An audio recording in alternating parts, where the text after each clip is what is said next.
তাদের দোষ বলতে একটাই, বাংলায় কথা বলা। শুধুমাত্র বাংলায় কথা বলার জন্য বড় মাশুল গুনতে হলো এবার বাংলার জেলা পুরুলিয়ার ৬ জন শ্রমিককে।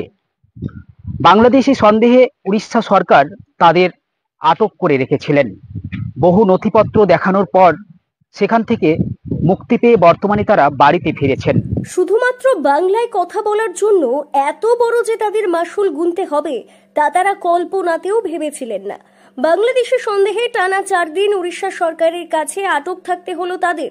তারা সকলেই বাংলার জেলা পুরুলিয়ার শ্রমিক। পুরুলিয়া জেলার রঘুনাথপুর থানার বেরোর রাইডি গ্রামে বাড়ি তাদের। পেটের টানে ভিন রাজ্যে গিয়ে কার্যত এমনই বিপাকে পড়তে হয়েছিল রাইডি গ্রামের 6 জন শ্রমিককে। যদিও বহু নথিপত্র দেখানোর পর রাজ্য সরকার ও পুরুলিয়া জেলা পুলিশের সহযোগিতায় উড়িষ্যা সরকারের কাছ থেকে তারা মুক্তি পেয়ে বর্তমানে সকলেই বাড়ি ফিরেছেন। উড়িষ্যাতে আমরা গিয়েছিলি কামে, বাংলাদেশে বলে আমরা কি করেছি, আমরা বাংলায় কথা বলছিলি তার জন্য। কারা আটক করেছিল? ওই পুলিশরা।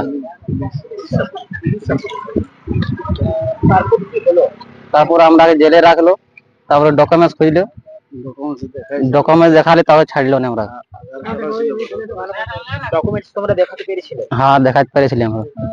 তোমাদের কি ওখানে কোনো অত্যাচার করা হয়েছিল? না না, অত্যাচার না, এরকম রাখিয়েছিল আমরা, হ্যারাসমেন্ট করেছিল আমরা। কতদিন আটকে রেখেছিল? ওই 4 দিন।